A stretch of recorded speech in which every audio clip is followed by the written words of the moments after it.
3 reasons options traders lose money. I'm going to walk you through one by one, and then I'm also going to attach it to what you can do to overcome the problem. Now, I'm not going to go into my usual spiel of planning or having a trading plan or a trading log, although I will throw videos to those in the notes below. I think that is an absolute necessity. I'm even talking about the first order hurdles that these people run through that they're unable to overcome to even start making money, let alone optimize it and become super successful. I want to be super clear. Trading options is difficult, but it's not insurmountable. It really is a doable prospect. But the problem is a lot of people approach it with the wrong mindset. So we're going to talk about that right now. And before we get into that, a shout out to the Patreon members. Thank you guys so much for the support. And let's get straight into the video. The very first one is going to be no surprise to anybody. It's the YOLO traders. These are the folks that are looking for a lottery. These are the people that you see on Wall Street bets, and they're looking for those really crazy asymmetric payouts. They're going to have very low win rates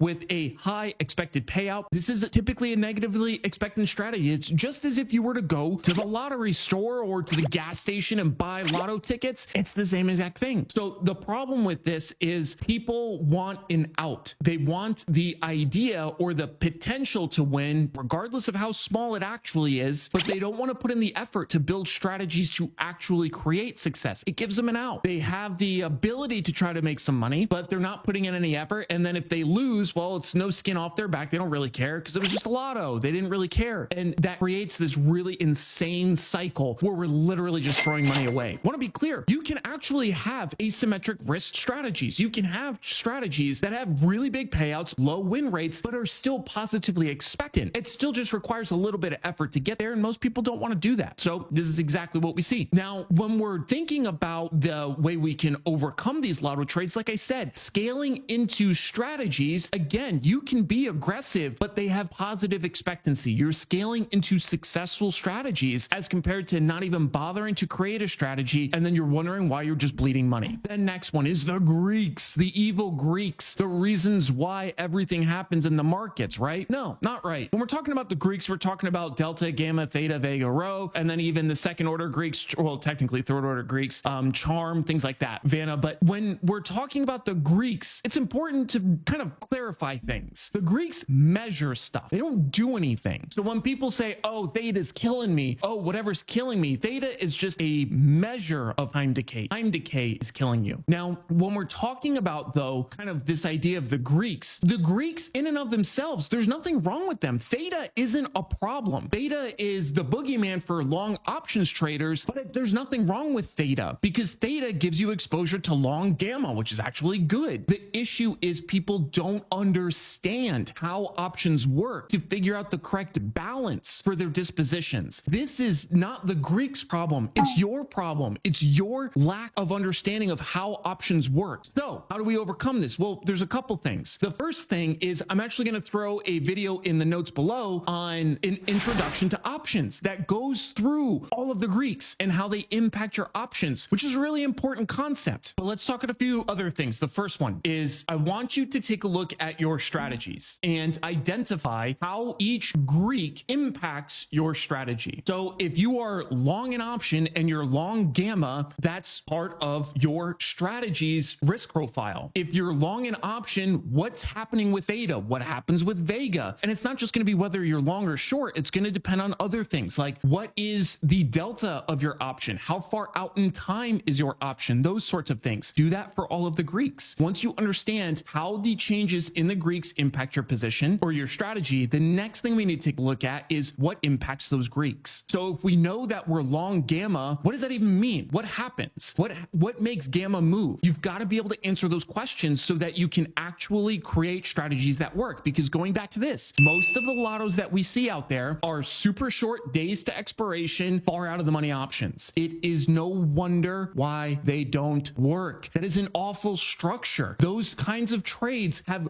really awful risk profiles. They're expensive, all sorts of things make them unattractive. And if you go through this exercise, you'll start to see some of that. And then the second thing for kind of overcoming this, focusing on holes. I think too many times traders, they're looking at what makes a strategy great. Why does this strategy seem so awesome for them? And they're not looking what's the problem with this strategy? Where's the risk in this strategy? That's what we need to be focusing on when we're looking at the Greeks in relation to an option strategy and how we're trading in general. We're not trying to essentially trick ourselves into thinking that this is perfect and everything's going to be okay. We need to identify where the risk is so that we can work around it. Identify what we need to do to manage the risk to create a successful strategy. Next, the good old 99.9% repeating win rate. I hate these. And it's because what happens if we have an astronomically high win rate? Can anybody answer that question? And if you can't, your average win size is going to be pretty fucking small. So the problem with this is an ego trade. Traders don't like to lose. Look up the disposition effect. This is a super commonly studied trader behavior where traders will allow loser trades to grow and get bigger because they don't want to realize the loss, but they cut winners super short instead of letting them move because we like the experience of a winning trade. That's the disposition effect. That's what this is. So whenever you see these insane win rates, you can immediately throw this out as a grossly inexperienced trader or strategy because a sophisticated options trader is focused on positive expectancy, not win rate. So what's the fix here? Focus on positive expectancy, not win rate. And if you're not sure what positive expectancy is, don't worry, I got you. I will throw a link in the notes below so you can check that out as well. The last thing that I want to talk about is kind of a trickier one, so I think it bears mentioning. And this is where retail traders want to try to do what institutions do. This is where you're going to see the retail traders